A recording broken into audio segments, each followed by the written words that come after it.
माया जी, माया जी, शुक्र है आप जीवित हैं। हम आपको ले जाने आए हैं। लेकिन तुम्हारा यान तो नष्ट हो चुका है। अगर आर्यमान ने आपातकालीन बटन नहीं दबाया होता तो हम भी नष्ट हो चुके होते। नारक मुझे जीवित नहीं छोड़ेगा। वो मेरे होश में आने की प्रतीक्षा कर रहा है। मेरे होश में आते ही वो मुझसे तेजी का पता जानकर ही रहेगा, फिर मुझे खत्म कर देगा।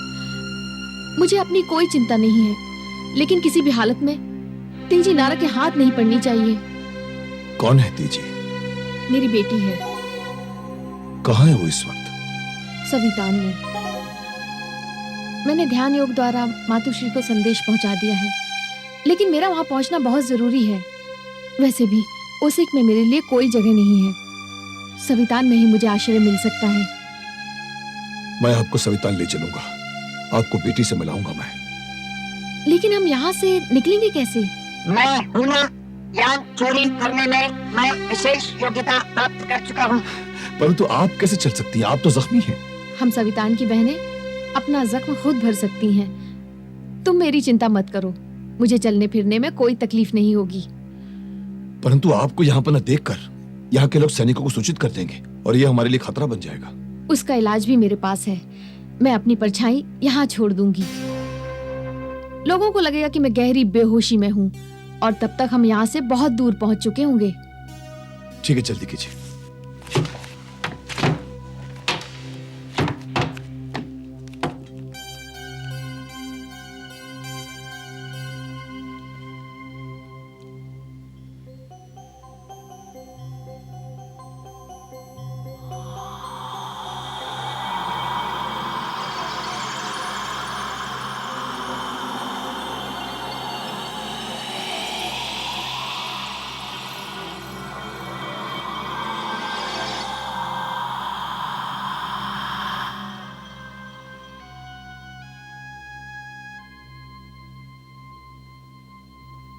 आओ टोबो, चलिए।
गुरबक, जाओ।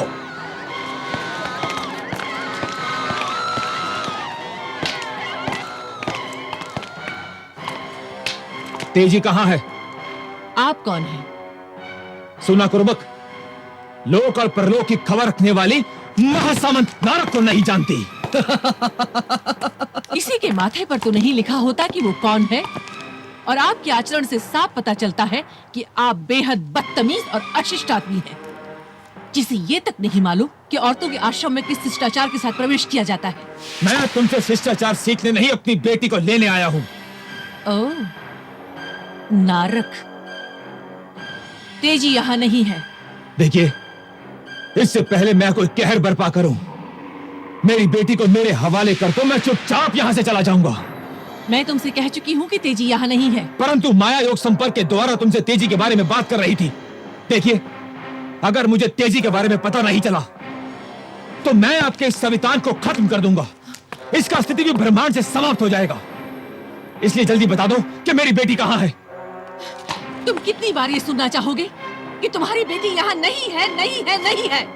कुर्बक,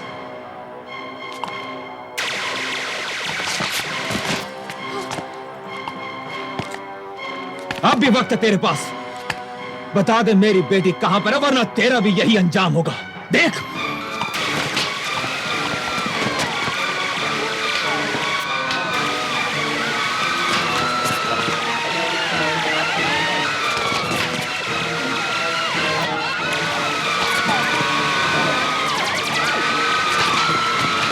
मैं तुम्हें कितनी बार बता चुकी हूँ, मुझे नहीं मालूम। मुझे मालूम करना आता है, क्योंकि नारक के पास माया अभी तक जीवित है। मैं उससे पता कर लूंगा, लेकिन उससे पहले माया के साथ तेरा संपर्क काटना होगा। ये नहीं हो सकता।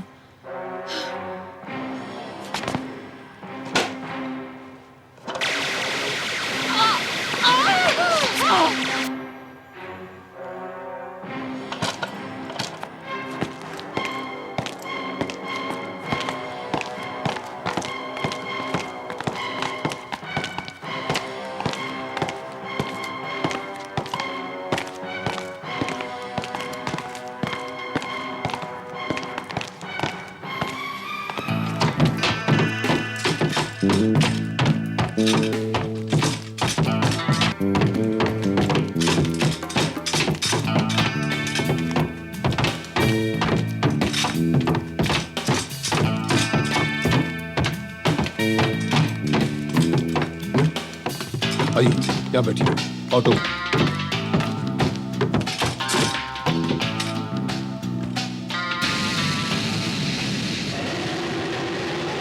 आर्यमान, आज मैं 25 सालों के बाद खुली हवा में सांस ले रही हूँ। जब नारक को पता चलेगा कि उस स्थान पर आप नहीं, आपकी छाया है, तो उसकी सांस मिल जाएगी। हाँ, मुझे न पाकर नारक हैवानियत पर भी उतर सकता है। एक बार आपको आपकी बेटी दिलाना चाहिए, उसके बाद मैं नारक को पाऊंगा।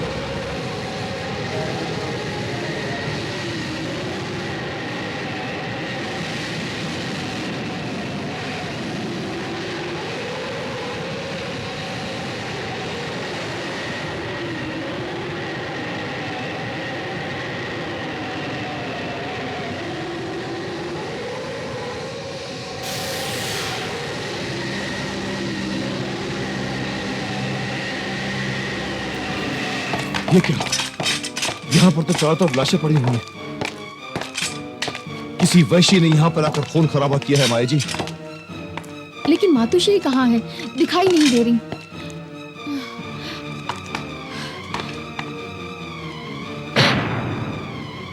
आर्यमान, मातुश्री।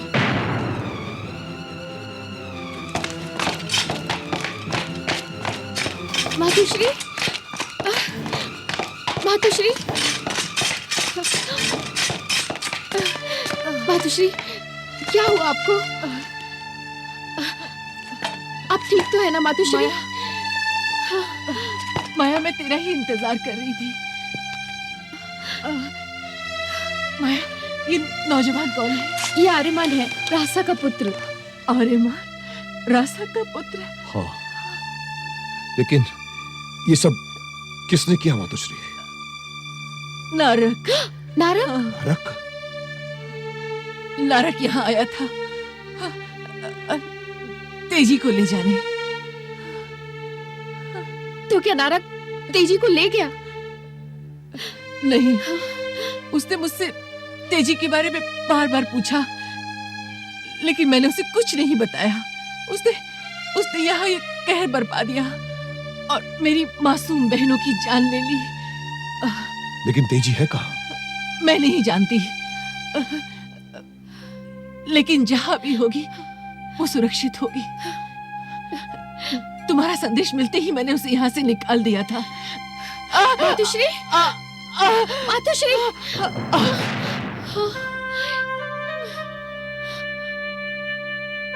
मातुश्री,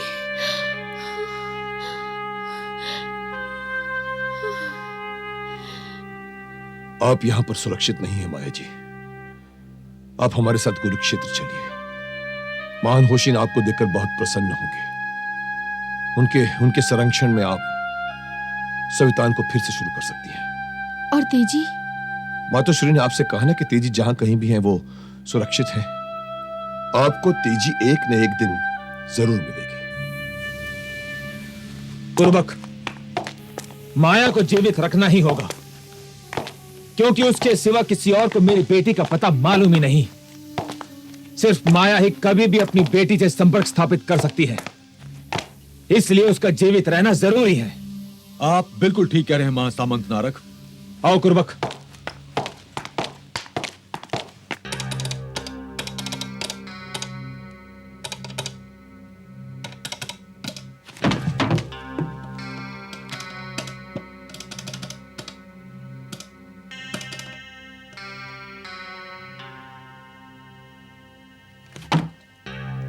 तबीब।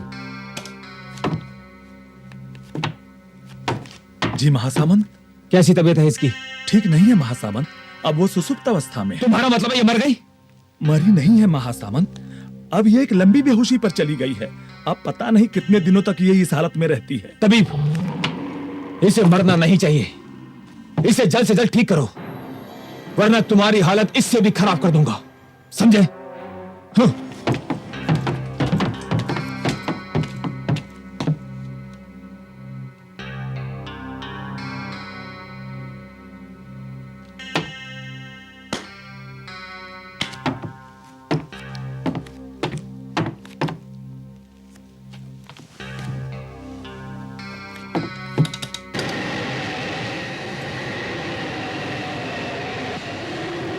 आर्यमान, तुम गुरु होशन की आज्ञा तोड़कर थान गए थे।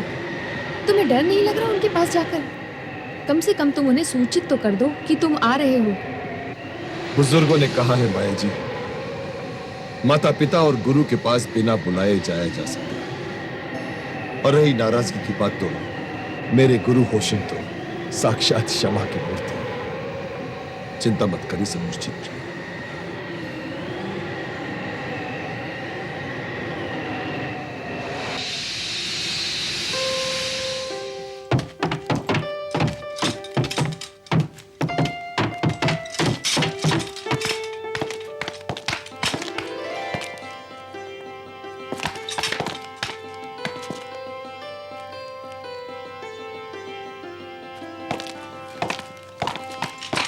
गुरु क्षेत्र में तुम सबका स्वागत है। प्रणाम गुरुदेव। सत्य का कवच तेरे साथ। गुरु आज्ञा तोड़कर गए थे, आ गए ना सफल होकर। मां की ममता ने मुझे गुरु आज्ञा तोड़ने पर मजबूर कर दिया था गुरुदेव, इसके लिए मैं क्षमा चाहता हूं। आर्यमान, अगर तुम्हें तुम्हारी भूल का एहसास हो गया तो क्षमा तो मिल ही गई। मैंने कहा था ना आचार्य क्षमा की मूर्ति हैं। आचार्य, ये माया जी है, ये सवितान की बहन है और मेरी मां की सहेली भी रह चुकी। मैं जानता हूं। नमस्कार। और यह भी जानता हूं कि तुम नारक को हराने में असफल रहे। नारक बच कैसे गया? विद्युत तलवार का उस पर असर क्यों नहीं हुआ? उसका समय नहीं आया था आर्यमान। नहीं था तुम्हारे पास अस्त्र उसके सर्वनाश का। ना थी शक्तियां, ना थी क्षमताएं। कौन सी नई शक्तियां, कौन सी क्षमताएं? यही तो तुम्हारी परीक्षा का आरंभ है। तुम्हें प्राप्त करना है चंद्रहास। चंद्रहास? आचार्य, क्या चंद्रहास का सचमुच अस्तित्व है या सिर्फ एक पौराणिक कथा है? आश्चर्य है माया कि सवितान आश्रम की शिष्या होने के उपरांत तुम मुझसे सवाल पूछती हो कि चंद्रहास का कोई अस्तित्व है। चंद्रहास का अस्तित्व है, परंतु ये चंद्रहास क्या है आचार्य? ब्रह्मांड का सबसे बड़ा शस्त्र। अब समय आ गया है कि तुम उस अस्त्र के विषय में जान लो, जो बनाया गया है तुम्हारे लिए और तुम जन्मे हो जिसके लिए, और जिसके बिना तुम नहीं कर सकते नारक का संहार। कुछ दिनों पहले आपने मुझे इस दिव्य वस्त्र के बारे में बताया। अब आप कह रहे हैं कि मैं चंद्रहास के लिए जन्मा हूं, वो मेरे लिए बना है। ये क्या पहेली है आचार्य?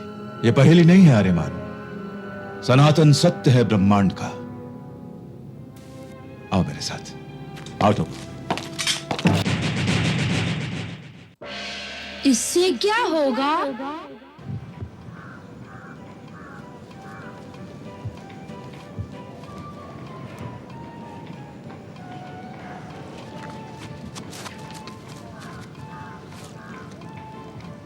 ये आप क्या कर रहे हैं? पौधा लगा रहा हूं। इससे क्या होगा? इससे ये पौधा बड़ा होकर एक खूबसूरत पेड़ बन जाएगा। फिर इससे क्या होगा? उससे हमारा वातावरण स्वच्छ और प्रदूषण रहित हो जाएगा। उससे क्या होगा?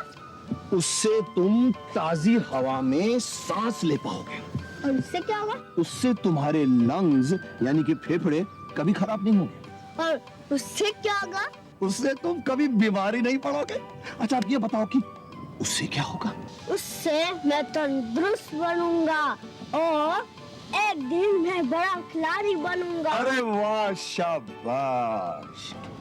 दोस्तों, आप लोग भी समझ गए होंगे कि इससे क्या होगा।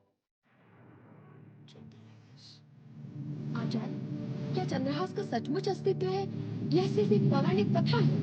आश्चर्य है माया कि संविधान आश्रम की शिष्या होने के उपरांत तुम मुझसे सवाल पूछती हो कि चंद्रहास का कोई अस्तित्व है।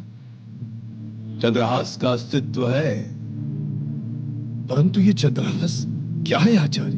ब्रह्मांड का सबसे बड़ा शस्त्र। अब समय आ गया है कि तुम उस अस्त्र के विषय में जान लो जो बनाया गया है तुम्हारे लिए और तुम जन्मे हो जिसके लिए, और जिसके बिना तुम नहीं कर सकते नारक का संहार।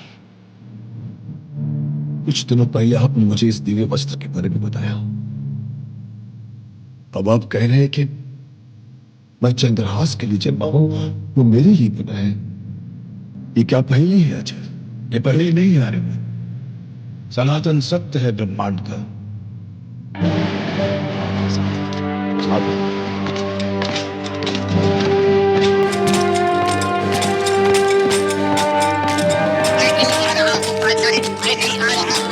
अरे तू तो मनुष्य की भाषा बोलने लगा है। आ जाओ आ जाओ, मुझे कैसे बोल सकता हूं?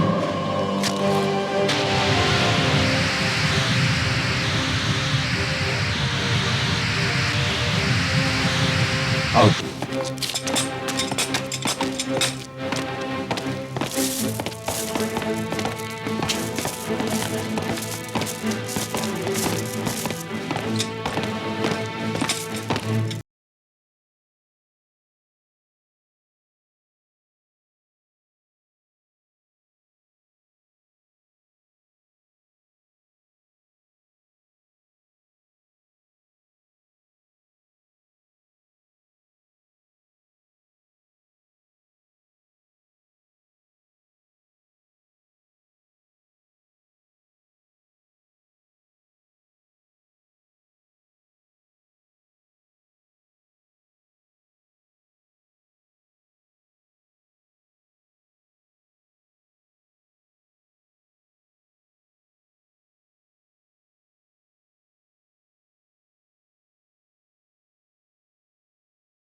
क्या है?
कुछ बनाती है वहां की मिट्टी।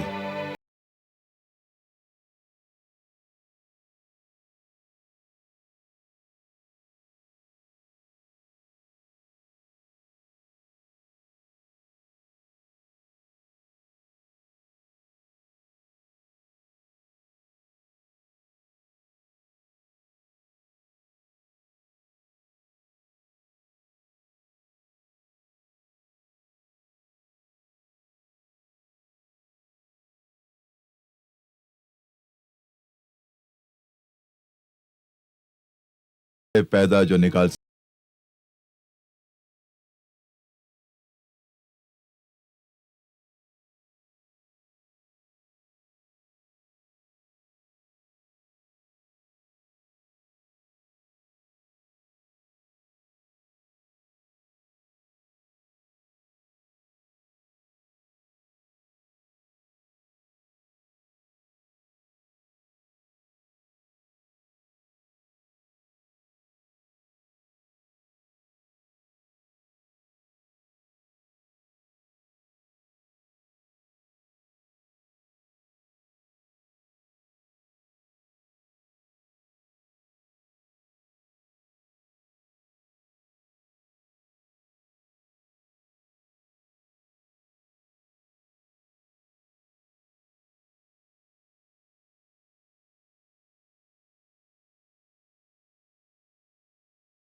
जाता जाएगा।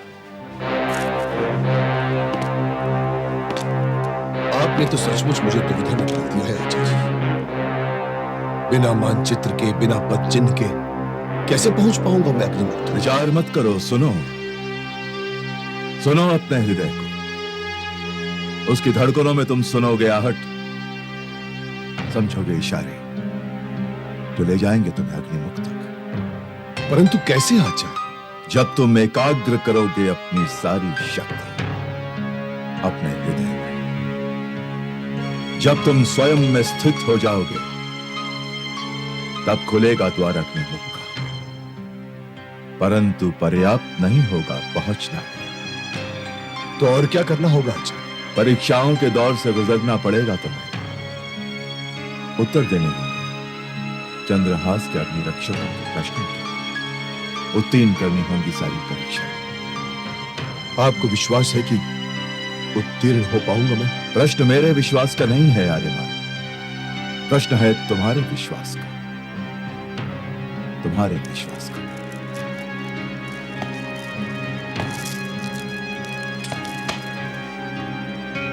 प्रस्थान करो कल सुबह चंद्रहास को प्राप्त करने के लिए।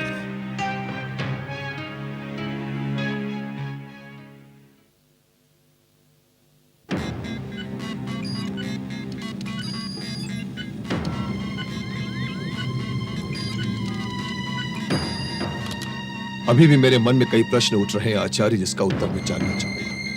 इसीलिए तो मैं यंत्र मानव टोबो को तुम्हारे साथ भेज रहा हूं।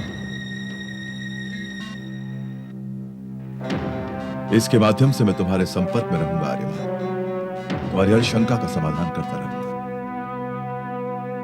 आओ आर्यमान, आओ टोबो।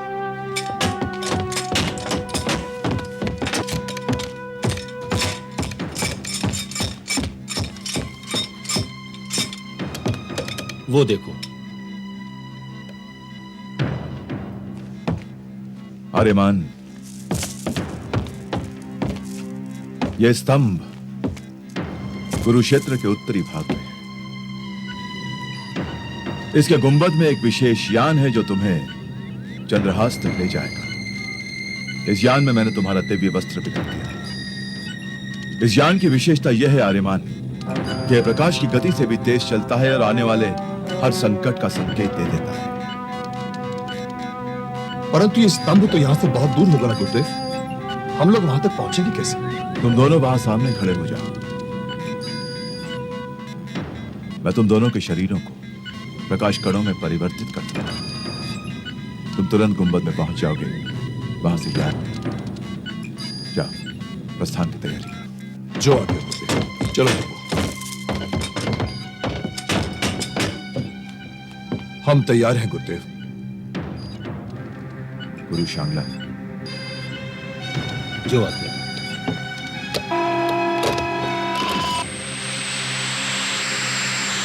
सत्य का कवच तेरे साथ।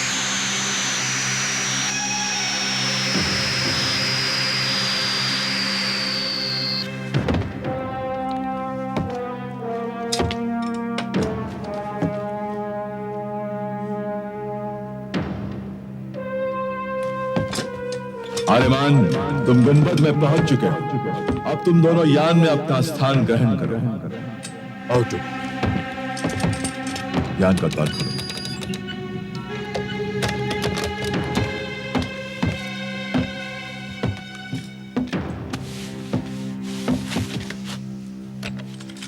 अब तुम टोबो के सीने पर संपर्क का बटन दबाओ।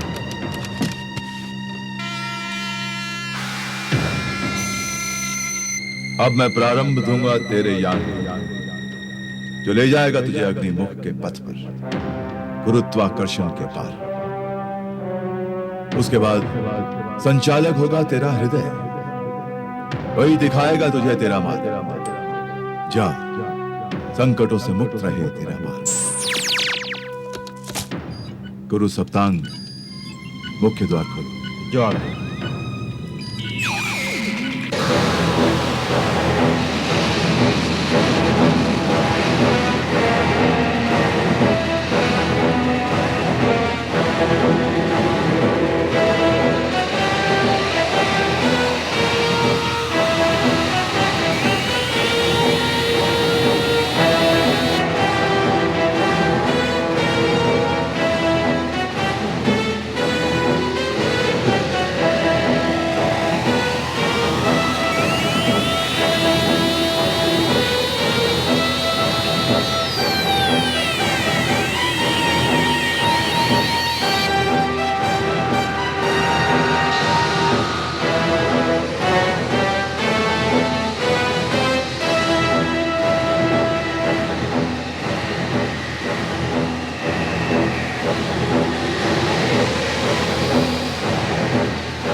समझ में नहीं आता कि मैं क्या करूं। अगर उसे नहीं रोका गया तो नारक सारे ब्रह्मांड में रहने वालों का जीना मुश्किल कर देगा, क्योंकि वो अच्छी तरह से जानता है कि थारस नहीं तो जीवन नहीं। इसीलिए वो पूरे ब्रह्मांड में थारस का एक छत्र स्वामी बनकर ब्रह्मांड में सभी रहने वाले लोगों के जीवन और मृत्यु का स्वामी बन जाएगा।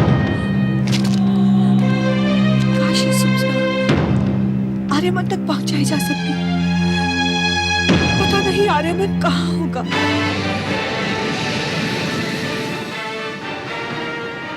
मगर आर्यमान, ये अग्निमुख है कहाँ? मेरी गणना के मुताबिक तो ये अग्निमुख नाम का स्थान नक्शे पर कहीं दर्ज ही नहीं है। टोबो, अग्निमुख आर्याना आकाश गंगा का ग्रह नहीं है, इसीलिए इसका मानचित्र तुम्हारे यांत्रिक दिमाग पर दर्ज किया ही नहीं। अग्निमुख आर्याना आकाश गंगा से बहुत दूर कहीं स्थित है। तो यह सिद्ध हो गया कि मानव ने यंत्र मानव को अपनी सारी शक्तियां नहीं दी हैं।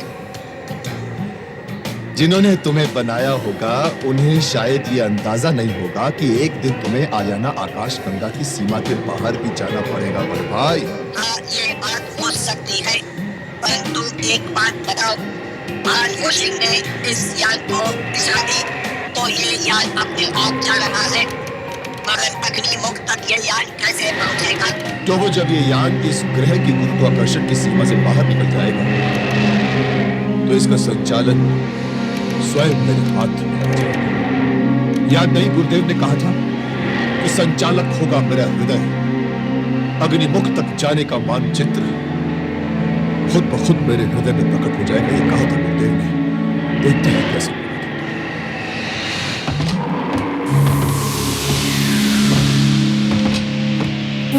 आर्यमान तो समाप्त हो गए, समाप्त हो गए, समाप्त हो गए।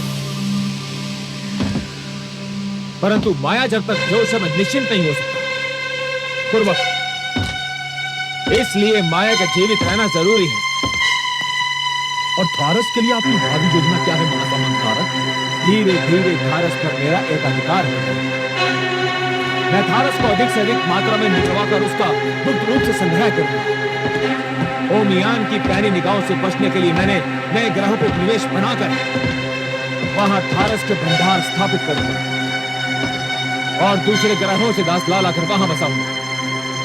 कुरुबक, मेरा एक सपना है, जब संपूर्ण थार ग्रह पर किसी को थारस की आवश्यकता होगी तो उसे नारद से बात करनी होगी, और तब यह महासामंत नारद उस थारस को अपनी शर्तों और अपनी कीमत पर बेचेगा।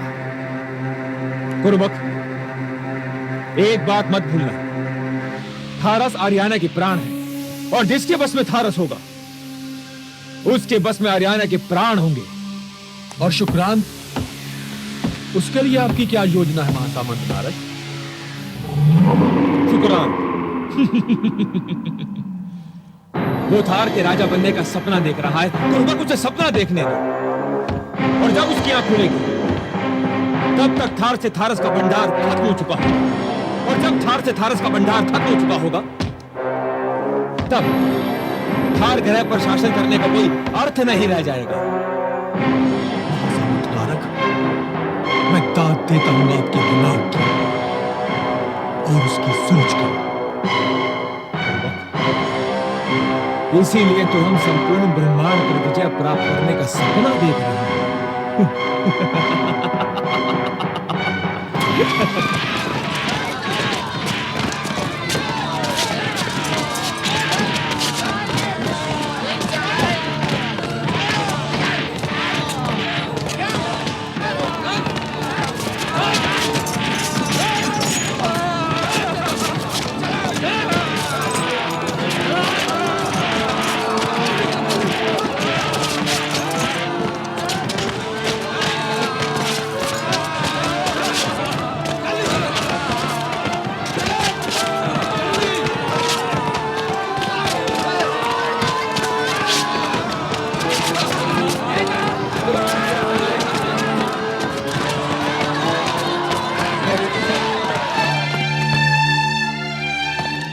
नारद अब दूसरे ग्रहों से भी दासों को पकड़कर उनसे थारस की खानों में काम करवाना चाहता है।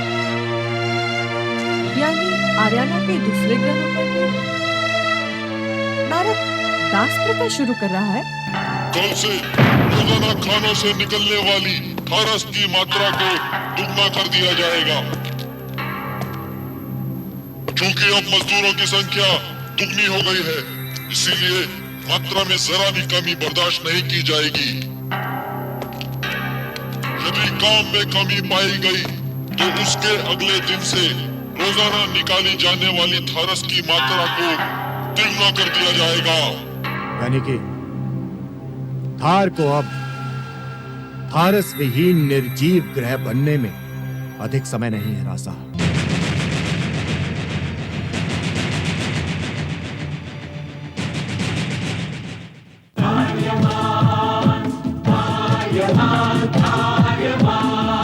ब्रह्मांड का महान योद्धा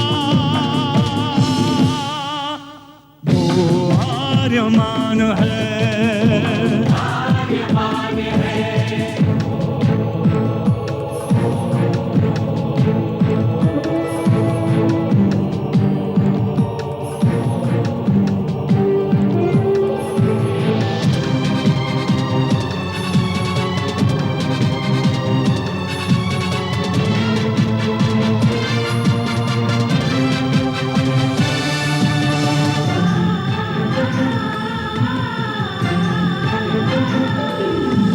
धीरशील शूरवीर है प्रचंड वेगवान, न्यायशील दानवीर है अदम्य ओजवान, जननायक महाप्राण है महाबली दयावान, कोटि कोटि सूर्य की प्रचंडता है विद्यमान।